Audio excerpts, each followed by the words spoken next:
For staying with us this hour here on One American News. I'm Stephanie Myers. It's been just over 2 months since Joe Biden was inaugurated. And over the course of that period, a range of issues have taken center stage, such as the partisan COVID relief package, humanitarian crisis at the southern border, and North Korea's aggression, just to name a few. But we continue to hear Democrats and the mainstream media blaming his predecessor for the current problems we're seeing.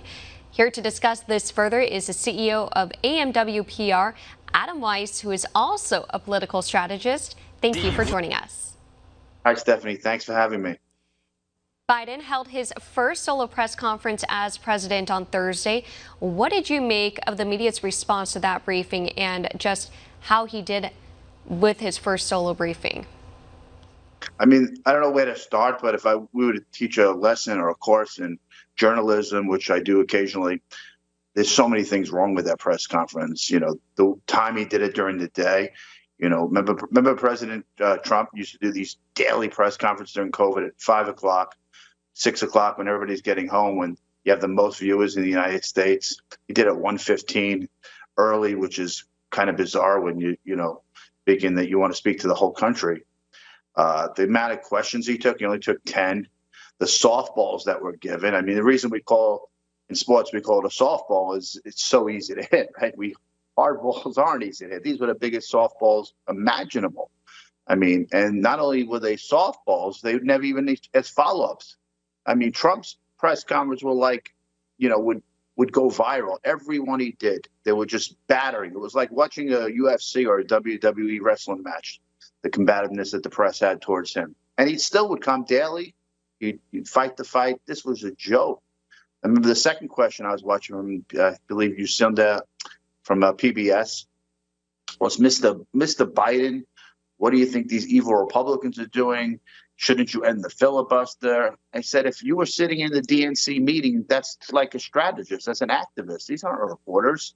Not only they don't even ask the questions, they don't never ask a follow-up question. Forget about even asking the original questions that we need to know, from all his executive orders to his policies on the border. So, I mean, it's a really scary time we're living in, because the extra branch of government, kind of the fourth estate, the press, that should be there fighting for the American people. At least they should fight for some of the 75 million people that, voted for Trump and the GOP and, believe in other causes that aren't just liberal activists masquerading as, journalists. And it's interesting, too, because he waited so long to give a solo press briefing, and he cited coronavirus. But then you have his press secretary, White House Press Secretary Jen Psaki, who gives these daily briefings to reporters. So it just conflicts with what his press secretary is doing. So it was interesting to see that. And as he pointed out, he only took a handful of questions. Now, you recently wrote an op-ed in Town Hall on the media's treatment of President Trump while he was in office, titled "How the Media Could Have Saved Lives If They Covered Cuomo Half as Critically as They Did Trump's Ice Cream." Tell us more about that article and what you mean by that. I mean, I still have an office in New York City, and my employees there, but I moved couple of my employees moved down to Miami Beach for the meantime, because I couldn't stand the policies of New York State, New York City. I mean, it's just a ghost town of what it once was. I mean, from every day was a different excuse. And it was just watching this buffoon of a governor highlight himself and his policies like he was the savior. And the policy was so bad, but yet he was getting praise every day from the media. Not only was he getting praise, he got a book deal, from one of the biggest publishers in the country. He got an Emmy Award from Hollywood. It's like, it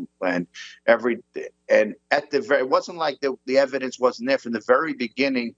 His executive order led to the deaths of 15,000 seniors by saying, you have to take in your senior, Mrs. Jones or Mr. Jones, whether they have COVID or not, you still have to take them back into the nursing home. That policy is horrible. Destroying business. 1/3 of restaurants are closed forever. Businesses. Offices are empty in New York. The great experiment we know is Manhattan, that everybody in the country used to say, have you been to New York City? Yes, I visited. It's amazing. That flourishes because people go to offices. They spend money during the day. They make the economy go. Broadway closed. So watching this, I'm like, this guy is terrible with policy, but he loves getting highlights. So if the media covered this as half as they did, when they covered Trump, everything Trump said was bad guy. So when it was great for the press, who bad guy was Trump, good guy was Cuomo every day. Now that Biden and Harris won, they don't need him anymore. So, what they created after this terrible policy of, senior citizens, the one thing that might take him down is that he was rude, unethical, and said some harsh and terrible things to some of the employees. But think what a bad boss he must have been, because of all these women were at the highest levels of government, aides to the governor, executive assistant to the governor, commissioner, and they all went to the press saying that he once asked me if I played strip poker. He once asked me if I would date older men. And this is after all these things that he did, these terrible policies. If that takes him out of office, it's kind of what they created, right? Mm-hmm. Absolutely. And it was interesting to see how his brother, CNN anchor Chris Cuomo, because CNN, they were saying, oh, it's been difficult for Chris to cover this, of course, because it's his brother, but there was no problem when Governor Cuomo received that Emmy and book deal. He had him on all the time. It was nothing. And then now you're seeing what's going on with Governor Cuomo and how CNN is reacting to that. Now, according to a 2020 Gallup poll, only 40% of Americans surveyed said they have a great deal or fair amount of trust and confidence in the media to report the news fully, accurately, and fairly. Do you see this trend shifting anytime soon? No, because it's gotten worse. I was on the call with somebody the day of the press conference that he said, well, I think they're moving in the right direction. I said, I hope you are correct. I hope you're right. But everything I'm seeing so far, not only are they not, the press has gotten so bad because they're kind of like activists at this point, where even when President Obama or President Clinton was president, they never covered Democrats as harsh as they covered Republicans, but they used to cover the story. What I mean by that is they would cover, let's say, Solyndra, which was during the Obama era, or the IRS. They would cover it, but they would never move the story forward, which I say in class is move the story forward by you go out and you find the victim. Then you do the story, the victim, what's the victim? How did you get hurt by this policy? So they would just cover the initial story. With Republicans, they always cover the story. They move the story forward. So what we get when it was the Trump administration, he says something bad. We run to Republican leadership. We say, how do you feel about what Donald Trump just said? Or what do you think about him lying? And they don't even know what they're talking about yet, but they'll capture the Republicans. They'll get a soundbite. They'll keep moving it forward. Now they don't even cover the initial story. All his executive orders, whether it's the title this, where they're not allowing, where they're saying, yes, biological males, if they decide they're females, can go play in women's sports that day. Yeah, I don't even see, you can't Google a story from the mainstream media covering that or moving it forward. Keystone Pipeline killing 15,000, 20,000 jobs from Pennsylvania to West Virginia to the Dakotas, all these jobs across America. You can't see a story even moving it forward where they're out talking to the families who are about to lose their homes, who are about to, can't afford their child care anymore. That's what they do when it's a Democrat policy. But not only are they aren't covering it the second, they're not even covering the initial story, which is so, bad for the American policy. So that's what we see right now, that because Democrats have become activists, and I mean, journalists have become activists, which is, not a great thing for our democracy. And what happened, why the Gallup poll is, so negative towards journalists. One thing President Trump did day after day after day for 4.5, 5 years, he fought back against the media. So even if weren't a political pro or you weren't involved in the political process all the time, you saw constantly the President Trump fighting back. And the American people were like, I see what he's talking about. I see how biased they are. So it's a good thing that he did. So it allows people to say, yes, we do have a bias, and I have to look for alternative news, and let's watch LAN every day because we need some fair and balanced news. Absolutely. And a lot of people have painted the picture of when Twitter, they censored that New York Post article regarding Hunter Biden and that whole now infamous laptop scheme, if you will. So that was something that also was a wake-up call for a lot of people saying, okay, not only is the mainstream media playing part in this, but big tech as well. Lastly, where can our viewers go to learn more about you and your work? Yeah, they can go to amwpr.com. That's our communications company, PR company, and we're here. So, or at Adam Matthew is my Twitter handle. And, hopefully all your viewers will continue to watch and grow a good network. We need more alternative news then, because the mainstream media is not doing their job right now. So. Absolutely. Adam Weiss, again, the CEO of AMW PR and a media and political strategist. Thank you so much again for your time and input. Thank you, Stephanie. Thanks for having me. Thank you. Louisiana Representative-elect Julia Letlow says she will carry the legacy of her late husband with her to the Capitol. In an interview Sunday, Letlow vowed to use her husband's death from coronavirus to inform her COVID-19 and health policies. Earlier this month, Letlow was declared the winner of the special election of the congressional seat left by her late husband, Luke, who died just weeks after being elected due to complications related to COVID-19. Letlow went on to promote coronavirus vaccines and urged Americans to get vaccinated as soon as they're eligible. I just want to take a second to acknowledge all of the Americans out there who have lost loved ones to COVID. I want to say that I see you, I hear you, and most importantly, pray with you. I'm a huge proponent of the vaccine. It has life-saving capabilities, and I want to encourage anybody out there who's eligible to go ahead and get that vaccine. It's so important.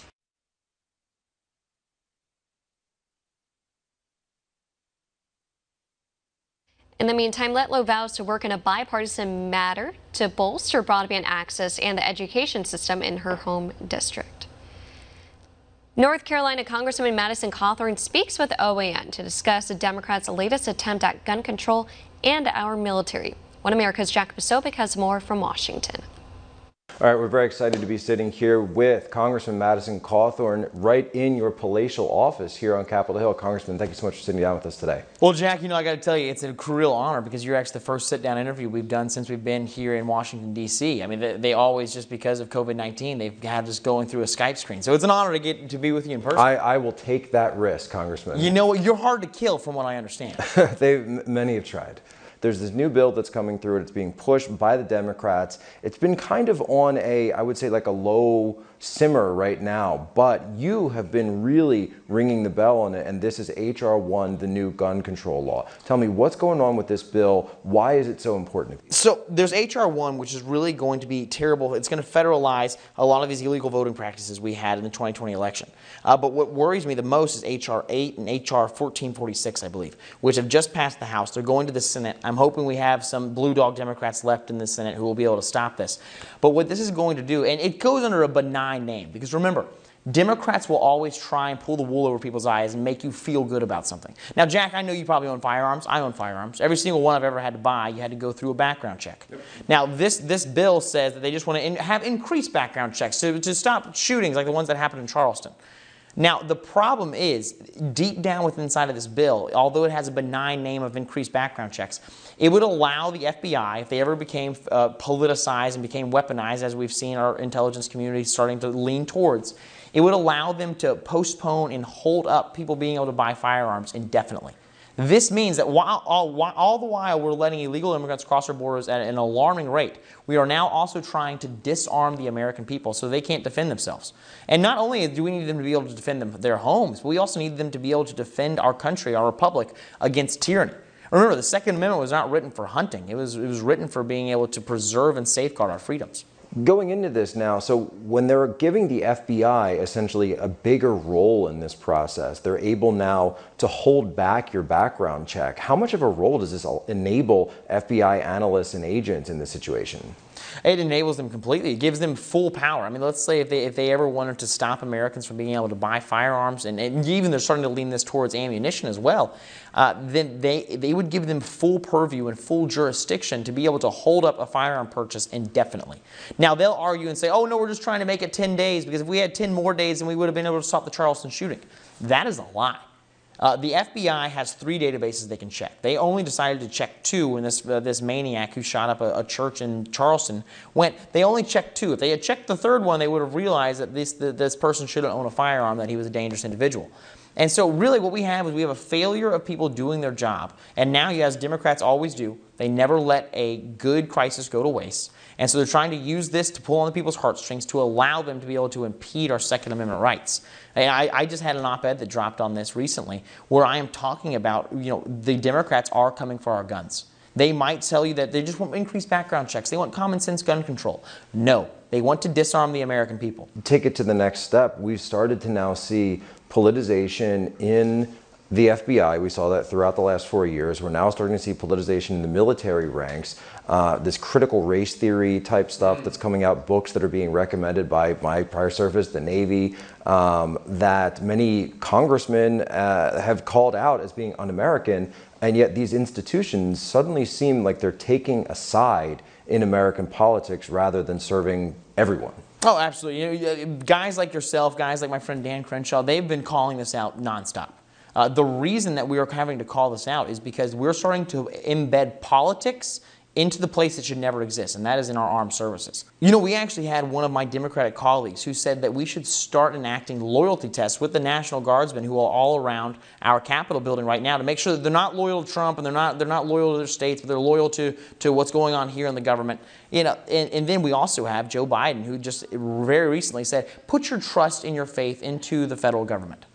That scares me. Yeah, the last time I checked, the loyalty test is called taking the oath to the Constitution that says you're going to protect and serve.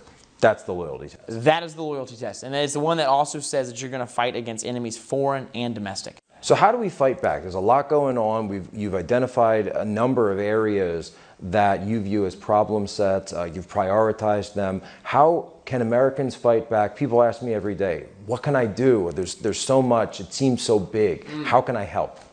Well, number one, you should go and help Marionette Miller Meeks. So one, you can go onto her website and see what exactly she needs, or you can start calling congressmen and women in Iowa saying that this is ridiculous. We can't start just upending democracy and taking people off who we don't like to be sitting in office in Congress. But more importantly, you can get involved. We need our base more fired up and more involved than ever. And it's very difficult right now because a lot of people, and I think this is a correct view, believe that we had a fraudulent election in 2020. And so a lot of people in 2022, they're saying, if you're still using Dominion voting machines, if you're still doing this, why should I go out and vote? But my encouragement to them is we control 39 state legislatures. And, Article 1 of the Constitution makes it very clear that state legislatures are supposed to control how elections are processed in each of these states. And I genuinely believe that in this upcoming election in 2022, these state legislatures, it's something I'm working on with my state legislature in North Carolina, will have the laws and actions taken to make sure we have a secure election. And when that happens, you need to get out to the polls, you need to go knock on doors. Simple as that. Madison Cawthorn from the great state of North Carolina. Thank you so much for sitting down with us. One Jack, American News. it means a lot, brother. Thank you. Still to come on One America News, America's financial. Welcome back. Wall Street is continuing to accumulate wealth while millions of Americans are struggling to make ends meet. According to the New York State Comptroller, an average bonus in the U.S. financial sector has increased 10% over the past year, despite a deep recession. Financial services professionals received an average bonus of $184,000, while most Americans were given $1,200 stimulus checks. Economists say the ultra-low interest rates, increased government spending, and money printing are pumping cash into the financial sector. They add most Americans were sidelined by such policies and are facing unemployment, bankruptcies, and evictions. After passing its nearly $2 trillion COVID relief bill, the Biden administration has set its sights on taxes. But top economists warn the tax plan is as crippling to everyday Americans as the COVID bill. One America's chief White House correspondent Chanel Rion has more from Washington. One of Trump's most respected economists is Steve Moore, who joins us now from Americans for Prosperity. Steve, thank you for joining us. Great to be with you. You helped engineer and spearhead the historic tax cuts under the Trump administration. And now we're watching a Biden administration sweep in and try to undo as much of this as possible with tax hikes going into the next few years. Now, the everyday American has a lot to be concerned about. You have corporate tax rates going up, you have estate taxes being expanded, personal tax rates going up. What should everyday Americans be worried about right now under a Biden financial future? Well, this is a gigantic tax increase. You're right. It's one of the biggest in American history. Prior to Trump, we had the highest corporate tax rate on American businesses in the world. So it put America at a huge disadvantage. And so it was part of Trump's putting America first plan to get those rates down so we would be competitive with Germany and France and China and other countries that we compete with. We had big wage gains for workers. We had a huge increase in the number of people who were working and a huge decrease in the number of people who were unemployed. So it worked like a charm. And yet Biden is talking about all these new taxes. And I would add a couple of other ones that are now being talked about. One is a wealth tax, which would be 2% per year. So if you own something over 10 years, you pay that tax, you're paying 25% tax on that. And then the other one that's really interesting that's being talked about is an energy tax, maybe a carbon tax or a tax on gasoline that would really hit every American, not just people who make over $400,000 a year. The $1.9 trillion COVID relief bill was recently passed, and now you have the vice president and the president going on a full-out tour to try and sell America on a bill that has already been passed. What is the most damaging part about the $1.9 trillion bill that they are trying to continue to sell to America right now? Well, first of all, if people think that they're getting $1,400 check, many people will get a $1,400 check, but by some estimates, on a per taxpayer basis, this is going to cost every taxpayer about $11,000. So it actually turns out to be a big net negative for the vast majority of taxpayers. Look, it tells you a lot that that Biden has to go around the country trying to sell America on this plan. If it were so popular, he didn't have to sell it. Well, the other big problem is we also have an immigration issue at the border, a crisis that is a non-crisis at the Biden White House. I know that you and President Trump did not always see eye to eye on exactly every single immigration policy issue, but what is the economy going to look like with the immigration issue continuing to go on unchecked down there under a Biden White House? Well, I'm an advocate of immigration, legal immigration. I think we need immigrants in this country, and they've done, they're hardworking people. They're great, Americans who contribute so much to this country. But what really concerns me is that Biden seems to be saying anybody can come in, whether they're illegal or not. I'm bummed out about this because I think Biden's open door policy, it's not surprising, people from Guatemala, Honduras, from Mexico, Chile, all over the Venezuela coming to the border because Biden basically is saying if you bring unaccompanied minors in, they get in. And by the way, then they get a $1,400 check from the government. So it's almost like an invitation to come into this country illegally. So what I want to see is a very secure border. I think we should finish building the wall. Right? A chain is only as strong as its weakest link. And then we should have a generous immigration system that lets people come if they want to work hard and contribute to our society, but they have to do it in a legal and orderly way.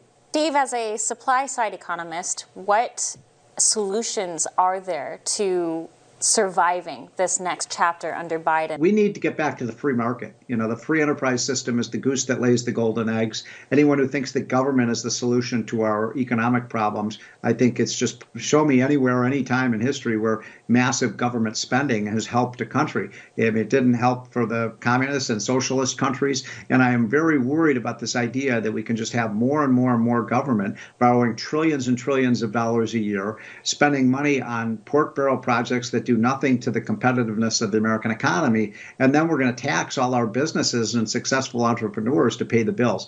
I think that's a recipe for disaster. We should get back to the Reagan, JFK, Trump formula of keeping our taxes low, deregulating the economy, promoting American energy, and putting American workers first. Steve Moore, a pleasure to have you on as always. Thank you so much. Thank you. United Airlines has flights to New York's John F. Kennedy Airport for the first time since 2015, John F. Kennedy. And Chicago-based United Airlines started out with the 2 round trips from Los Angeles and San Francisco on Sunday. Current CEO Scott Kirby said getting rid of flights to that airport and instead concentrating on all their traffic through Newark, New Jersey was a mistake. But due to a lull in air traffic through JFK, United was able to make its comeback, thrilling passengers and crew members alike. And that will round out this hour here on One America News. I'm Stephanie Myers. Here is Lilia Fifield with more of today's top stories. Thank you. Good morning and thank you for joining us this hour here on the One America News on this morning edition. I'm Stephanie Myers. It is Monday, March 29th. Well, taking a look at today's top stories, Joe Biden is already eyeing another COVID stimulus package just after helping push through a massive $1.9 trillion bill. In an interview Sunday, White House Press Secretary Jen Psaki said the Biden administration plans to propose a package focused on recovery. Psaki added Biden will unveil part of that plan this week, which will focus on infrastructure. Democrats are currently proposing an infrastructure and jobs spending bill, which may cost as much as $3 trillion. Meanwhile, the Congressional Budget Office projects the national debt is expected to double in the next 30 years. Currently, it stands at more than $28 trillion. Republican lawmakers in both chambers of Congress are calling out Joe Biden for using the race card. Here's more. Republican Senator Lindsey Graham says he's sick and tired of Joe Biden using, quote, the race card to push his agenda. In an interview Sunday, Graham called out the Democrat narrative that the filibuster is racist because of its association with Jim Crow. The South Carolina Republican noted, as a senator, Biden had used the filibuster himself and even advocated for it at one point. Graham also took aim at Democrats' approach to the election bill which recently passed the House, which gets rid of anti-fraud policies Democrats have deemed as racist, including voter ID laws and laws against ballot harvesting. These sentiments of Jim Crow-era comparisons also come after Georgia Governor Brian Kemp signed a bill into law Thursday, changing election rules and regulations. The state legislation also hands the state legislature more power over local elections. Meantime, Congressman Burgess Owens also called out Joe Biden and his take on Georgia's voter laws. In a tweet Saturday, the Utah lawmaker responded to a tweet from Biden, who attacked Georgia's voting reform, calling it Jim Crow in the 21st century. Owens said he remembers seeing his father fighting white supremacists because his mother dared to use a whites-only bathroom in the Jim Crow South. He pointed out he and Biden were on different sides of the Jim Crow laws, saying he should understand how pathetic it is to compare Jim Crow to showing an ID to vote. Americans are breaking with Joe Biden on key issues in his administration. Here's more. A growing number of Americans are starting to buck against Joe Biden's job performance. An ABC News poll released Sunday finds a majority of Americans disapprove of Joe Biden's handling of gun violence nationwide. The poll finds more than 57% of participants do not approve of Biden's plan to lower gun violence. This, as Biden has said his administration is looking into ways to restrict gun ownership. Well, we're looking at that right now. We're looking at what kind of authority I have relative to imported weapons, as well as whether or not I have any authority to these new weapons that are being made by 3D equipment that aren't registered as guns at all. There may be some latitude there as well. But several lawmakers say his plans for gun ownership are far too selective. Biden is also facing backlash from within his own party, as some Democrats argue for banning firearms completely, while others look to compromise with opposing viewpoints. Meanwhile, that same poll found another 57% of respondents disapproved of Joe Biden's handling of the southern border. Additionally, 54% said they view the situation at the border as a crisis. This, as Biden has repeatedly put the matter on the back burner and has attempted to shift the blame to President Trump. Rolling back the policies of remain in Mexico, sitting on the edge of the Rio Grande in a muddy circumstance with not enough to eat, I make no apologies for that. I make no apologies for ending programs that did not exist before Trump became president, that have an incredibly negative impact on the law, international law, as well as on human dignity. More than 19,000 migrants have been taken into U.S. custody so far this year. Louisiana Senator John Kennedy denounces Joe Biden's decision to tap Kamala Harris to lead the response to the border crisis. On Sunday, Kennedy likened the move to putting disgraced U.S. cyclist Lance Armstrong in charge of drug policy. He went on to criticize Harris's previous comments, specifically citing the time she compared Border Patrol agents to members of the KKK. Kennedy is urging the Biden administration to take a trip to the border and speak with Border Patrol to see what they can do to stop the surge of illegal immigration. And Kennedy goes on to say the border crisis could be fixed in a week if the Biden administration reinstated Trump-era immigration policies. On Sunday, Kennedy criticized Biden's new border policies and blamed him for the growing crisis seen in several border states. He adds the nation should go back to what it was doing in December when Trump was in office. The Louisiana Republican went on to say Biden should listen to Border Patrol officials who would agree. This as Kennedy was among the several Republican lawmakers who visited a holding center in Texas in recent days to shed light on the ongoing humanitarian crisis at our southern border. And the Biden administration is facing pushback for stopping GOP lawmakers from investigating border facilities. Here's more. Senator Ted Cruz releases a video that shows a Biden